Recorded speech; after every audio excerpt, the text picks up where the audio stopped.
kita mulai ya. Bapak Ibu sekalian yang saya hormati, kita insya Allah akan menjelaskan beberapa hal berkaitan dengan perang Uhudnya. Jadi perang Uhud ini terjadinya bulan Syawal tahun ketiga. Jadi kira-kira 1 tahun 1 bulan setelah perang Badar. Perang Badar itu bulan Ramadan tahun kedua. 1 tahun 1 bulan sesudahnya terjadi perang Uhud. Kenapa perang ini muncul? Karena orang musyrikin ini membalas kekalahan. Jadi mereka sakit hati sekali. Pasukan kaum muslimin cuma 315 mengalahkan 1000 orang. Dan selama ini orang musyrikin nggak pernah terkalahkan. Jadi sakit hatinya luar biasa. Sudah nggak pernah terkalahkan, jumlahnya lebih besar, kalah lagi. Nah, kemudian mereka nyiapkan 1 tahun. Jadi pertengahan bulan Syawal, mereka nyiapkan pasukan dan begitu mereka sudah merencanakan berangkat, kemudian paman Nabi SAW yang berada di Mekah ngirim surat bahwa orang musyrikin akan ngirim pasukan.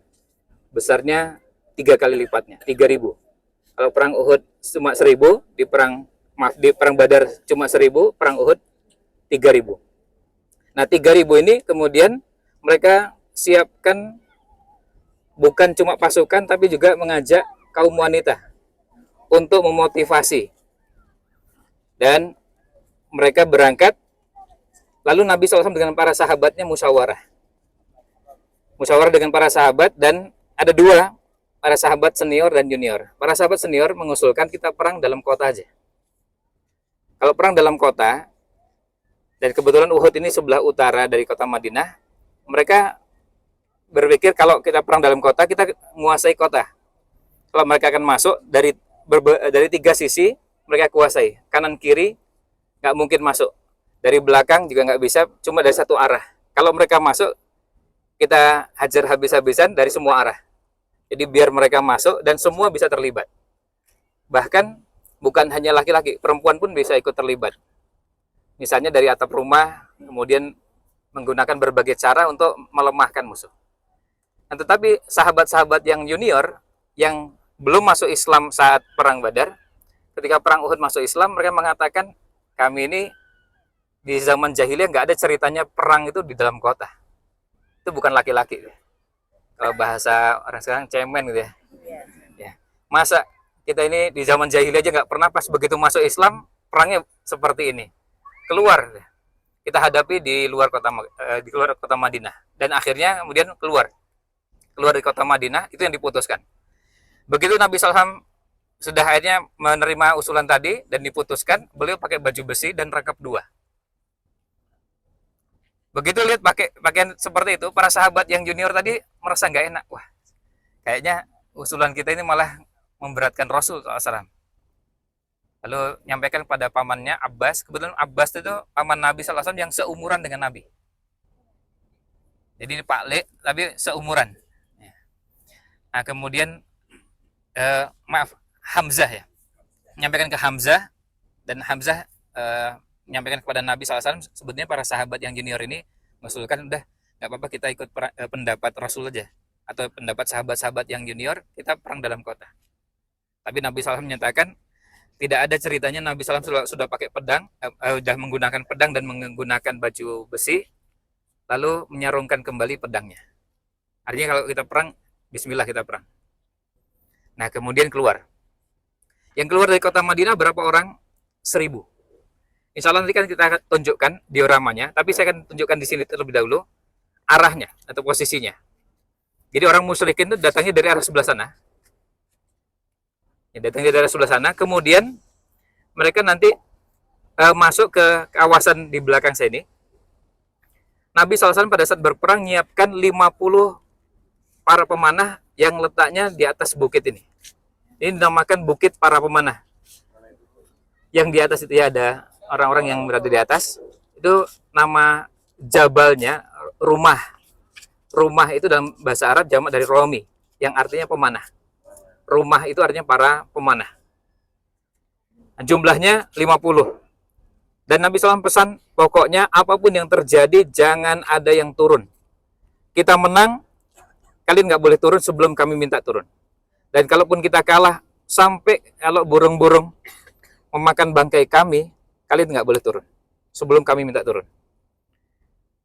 Pesannya pada yang 50 ini. Karena apa? Karena ini posisinya strategis. Sebab waktu itu posisi kaum muslimin membentang dari arah belakang ini sampai ke arah Gunung Uhud. Jadi Gunung Uhud ini yang membentang ini. Jadi di belakang ini. Nah, kalau sampai seandainya Bukit Para Pemanah ini dikuasai, maka serangan dari dua arah, dari depan, kemudian dari Bukit Para Pemanah yang dikuasai. Maka dipesan pokoknya jangan ada yang turun. Dan 50 itu mereka jago panah. Sampai-sampai ada seorang brigjen dari salah satu negara datang ke sini untuk melakukan penelitian berapa jarak tempuh panah. Jarak tempuh panahnya kok kemudian menggunakan para pemanah yang ada di situ. Nah, ternyata jarak tempuhnya memang luar biasa. Jarak tempuhnya di atas 100 meter. Ya.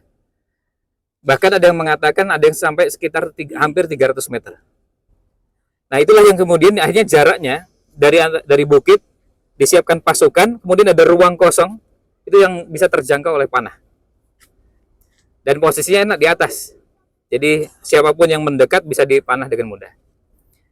Nah, itu kondisi awal perang, dan Nabi SAW ketika berangkat itu bersama 1.000 orang.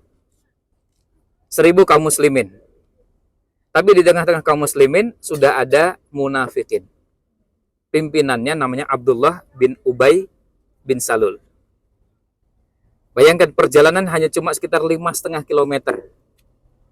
Di tengah jalan mereka kemudian mundur. Mereka membelot. Yang jumlahnya 30%, 300 orang balik. Dan itu betul-betul mengacaukan suasana. Sampai Allah abadikan dalam Al-Quran, idhammat ta'ifatani minkum antafsyalah. Karena 300 itu mundur, dua kabilah, Bani Salamah dan Bani Harithah, hampir juga mundur. Karena lihat, teman-teman balik. Akhirnya mereka merasa, kita juga kayaknya harusnya mundur aja lah. Dan apalagi orang munafik ini pintar ngomong. Ngomongnya di belakang, kayaknya ini bukan betul-betul jihad ini. Kalau kita memang berperang karena Allah SWT, nggak begini caranya. Jadi, ini bahasanya orang munafik ya. Sebetulnya aslinya ya memang nggak siap perang. Ya, tapi kesannya tuh bahwa mereka mengatakan kami ini biasa berperang, dan kalau betul-betul perang karena Allah, kami siap berangkat. Tapi kalau bukan karena Allah, ya kami nggak siap.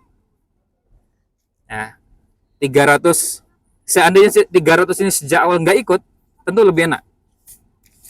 Walad. Ya. Kalau 300 ini sejak awal, ya. Kalau 300 ini, 300 ini sejak awal tidak ikut berperang, akan lebih enak. Tapi kalau di tengah-tengah, ini mengganggu. Lebih baik seandainya sejak awal nggak ikut sama sekali, 700 yang berangkat kan lebih mudah. Nah, ini yang kemudian merepotkan kaum muslim.